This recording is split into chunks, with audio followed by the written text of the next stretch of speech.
Hello and welcome to the Real Streets of Crime. Today we'll be talking about the life and death of Jam Master Jay.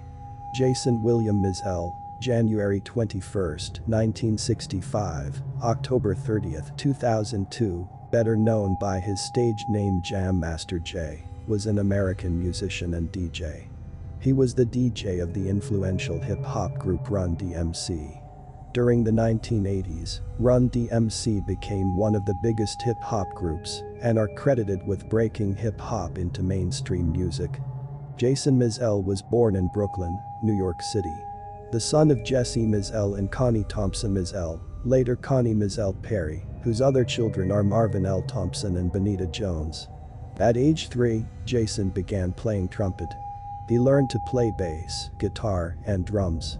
He performed at his church and in various bands prior to discovering turntablism. After he and his family moved to Hollis, Queens, New York City, in 1975 at the age of 10, he discovered the turntables and started DJing at the age of 13. He was high school friends with Wendell DJ Hurricane Fight, known for his 13-year collaboration with the Beastie Boys. As a teenager, Mizell was involved with a group that committed residential burglaries. An encounter with an armed security guard frightened him into stopping the burglaries, and as an adult he was known for discouraging criminal activities among his friends and family. For a time, he lived in Atlantic City, New Jersey, where turntablism pioneer DJ Def Lou Hawk taught him to crossfade. He caught on quickly because of his musical experience, and after a year of DJing he felt that he was good enough to play in front of people. Originally calling himself Jazzy Jace, he attended high school at Andrew Jackson High School in New York City's Queens. He first started playing at parks and later played at bars. He also began throwing small parties around the area. Once he got a pair of Technics 1200s he improved rapidly, since he was able to practice at night with headphones on when he was supposed to be sleeping. Mizell became a DJ because he just wanted to be a part of the band. Prior to joining Run DMC, he played bass and drums in several garage bands. In 1982, he joined Joseph Run Simmons and Daryl DMC McDaniels just after they graduated from high school and agreed to DJ for them because he wanted to be part of the band.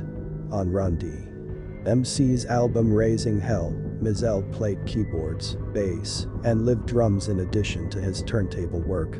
Mizell remained in his childhood neighborhood in Hollis, Queens his entire life. In 1989, Mizell established Jam Master Jay Records. The label is most known for signing 50 Cent and Onyx. Jam Master Jay Records folded after Jason Mizell was murdered on October 30, 2002. Mizell's legacy includes the Scratch DJ Academy in Manhattan.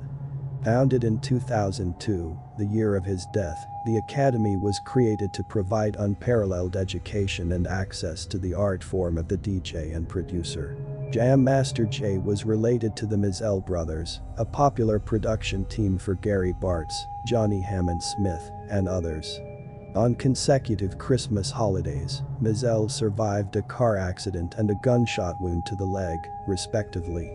Jam Master Jay was the father of 3 sons, Jason Mizell Jr., who performs as DJ Jam Master Jay's son, Jesse Mizell, and TJ Mizell, also a DJ, and a daughter, Tyra Merrickx, born August 1992. On Wednesday, October 30, 2002, at 7:30 p.m., Mizell was fatally shot in New York City in a recording studio on Merrick Boulevard in Jamaica, Queens. Another person in the room, 25-year-old Yuri Echo Rinkin, was shot in the ankle and survived. Following Mizell's death, several artists expressed their grief for the loss in the hip-hop community and remembered him for his influence on music and the genre. Mizell was buried at Ferncliff Cemetery and Mausoleum in Hartsdale, New York.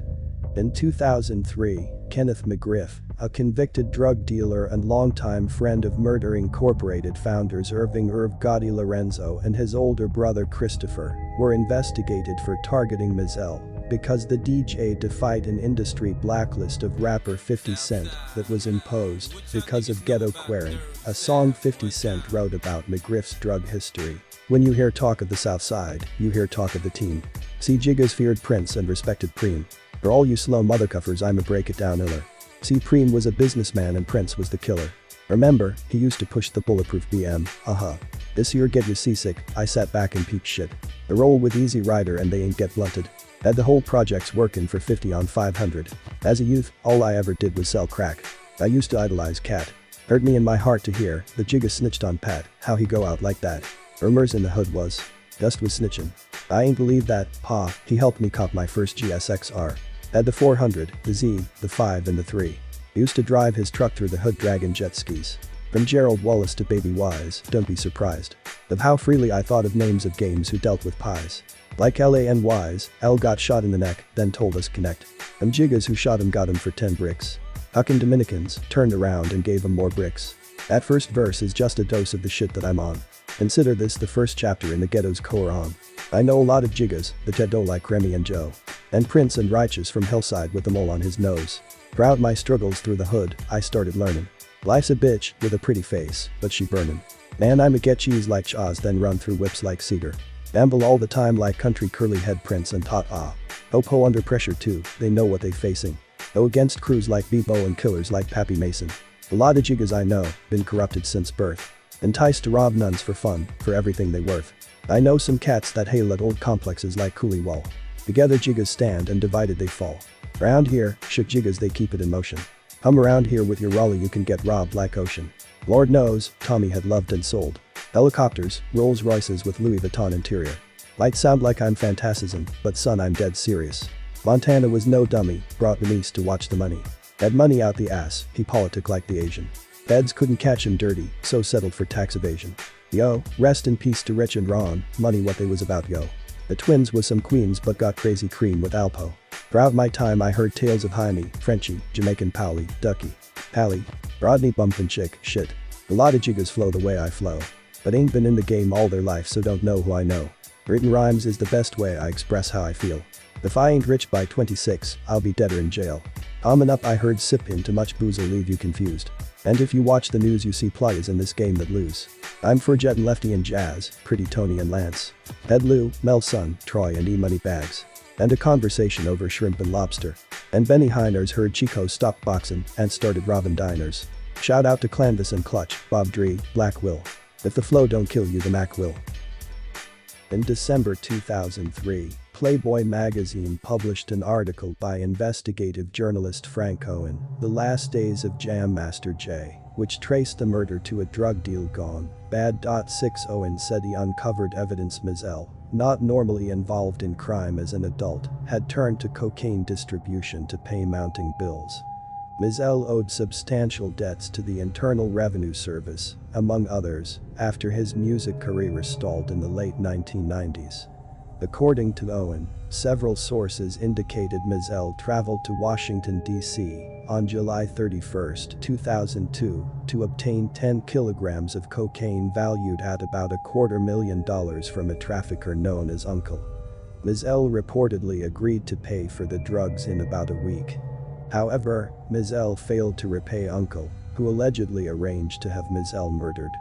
In April 2007, federal prosecutors named Ronald Washington as an accomplice in the murder.